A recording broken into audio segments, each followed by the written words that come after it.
El carbono es un elemento muy común en nuestro planeta, tanto en la atmósfera como en la materia mineral y en los seres vivos. La característica más importante del carbono es su extraordinaria capacidad de combinación, debido a que cada uno de sus átomos puede compartir hasta 4 electrones con otros átomos. De este modo, puede enlazarse entre sí formando largas cadenas, que pueden ser lineales, ramificadas o formar anillos. Esta gran versatilidad de combinación es única en todos los elementos conocidos. Además, los átomos de carbono se pueden enlazar con otros elementos y formar una enorme variedad de compuestos.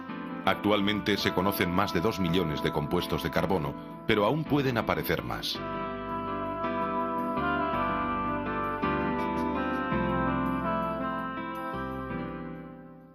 El carbono en la naturaleza.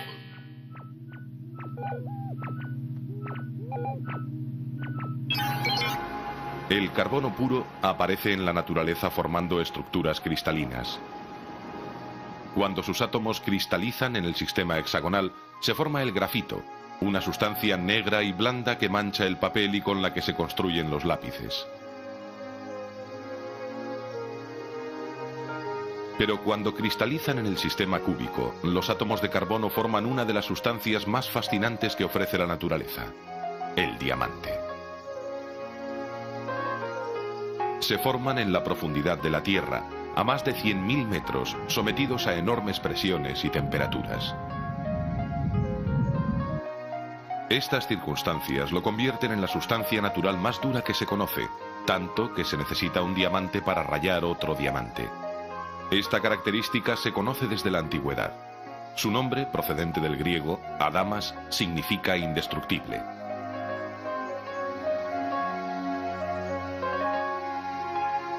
Pero la característica más fascinante del diamante es su extraordinaria belleza, una vez tallado. Por eso es una de las sustancias más caras que existen.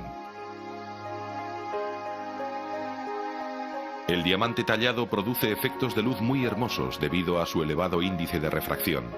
Al penetrar en la piedra tallada, los rayos de luz sufren un gran número de reflexiones y la luz queda muy dispersa.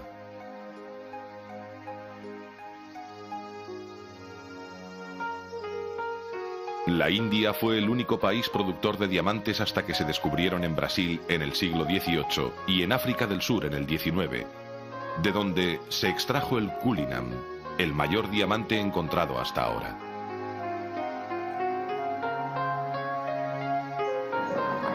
Perteneció al rey Eduardo VII de Inglaterra y una vez tallado se convirtió en varias piedras que ahora forman parte de las joyas de la corona británica.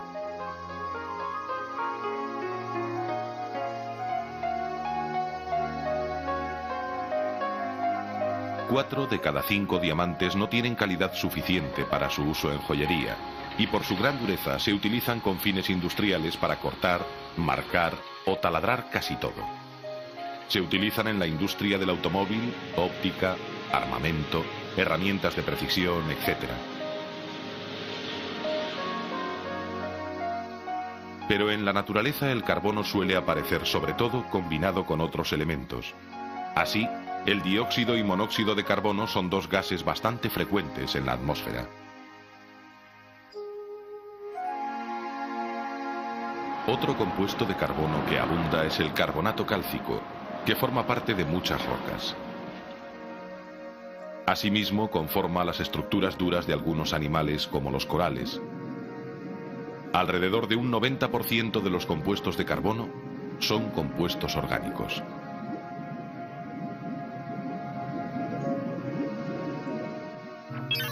Compuestos orgánicos. De los casi 100 elementos químicos que se conocen, solo media docena, carbono, hidrógeno, oxígeno, nitrógeno, fósforo y azufre, constituyen el 96% de la materia viva. Sin embargo, la gran diversidad de vida que existe en la Tierra se debe en gran parte a las propiedades del carbono de formar cadenas y de crear una amplia gama de estructuras.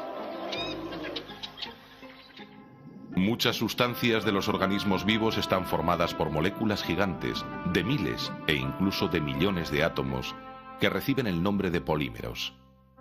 Entre ellos están los hidratos de carbono, las grasas, las proteínas y los ácidos nucleicos.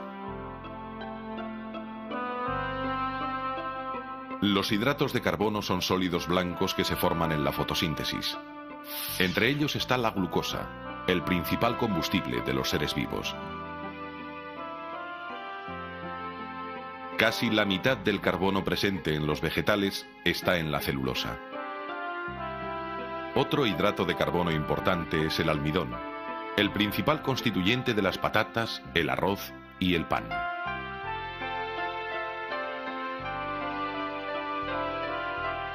La quitina, el duro material del caparazón de los insectos y crustáceos, también es un hidrato de carbono.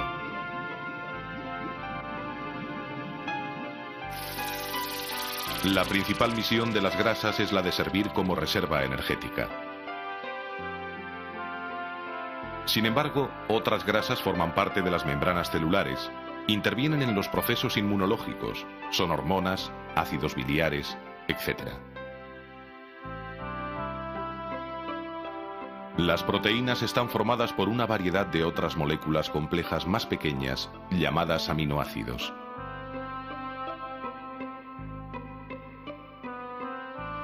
Aunque solo hay 20 aminoácidos en los seres vivos, estos son capaces de formar una gran variedad de proteínas. Algunas, como la albúmina de la clara de huevo, son una reserva de aminoácidos. Otras proteínas forman los anticuerpos, los cuales nos protegen contra las infecciones. Hay proteínas que tienen una importante función estructural. El colágeno, por ejemplo, proporciona material para los tendones esenciales para el movimiento. Otra proteína estructural, la queratina, se encuentra en pezuñas, pelos, cuernos y plumas, y la actina y la miosina son constituyentes de los músculos.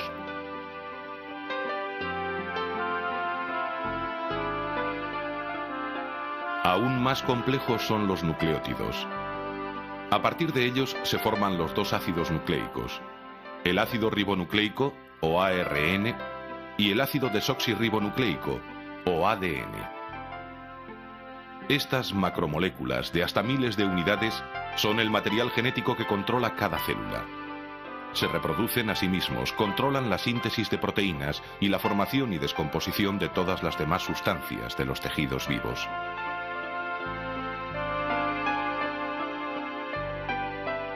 Todas las sustancias orgánicas derivan en último término del agua, del dióxido de carbono y del nitrógeno atmosférico. Las plantas verdes toman este dióxido de carbono que durante la fotosíntesis pasa a formar parte de los hidratos de carbono y grasas que ellas fabrican.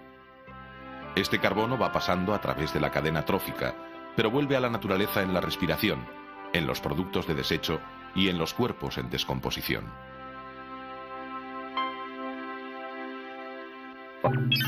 Aplicaciones del carbono. El hombre utiliza muchos polímeros naturales y artificiales para las más diversas aplicaciones. Entre los polímeros naturales destaca el caucho, que se obtiene a partir del látex, una sustancia lechosa que se obtiene raspando las cortezas de algunos árboles tropicales, como la hevea.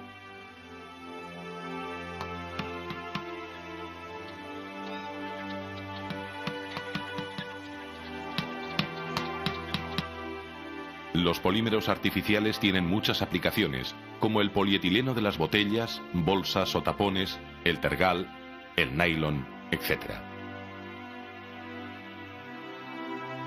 Pero aún son más importantes las aplicaciones de los restos de los compuestos orgánicos. De hecho, los combustibles fósiles son uno de los elementos fundamentales de la sociedad industrial. Cuando los restos orgánicos quedan cubiertos por agua pobre en oxígeno, actúan sobre ellos las bacterias anaerobias, que fermentan la materia orgánica aumentando su concentración en carbono. Este proceso tuvo lugar de forma masiva durante el periodo carbonífero, que duró unos 60 millones de años. Durante este periodo la vegetación se desarrolló de forma prodigiosa y grandes cantidades de restos vegetales quedaban sepultados en las marismas que a lo largo de cientos de millones de años y gracias a la acción de las bacterias anaerobias, a las presiones y a otros procesos se transformaron en carbón.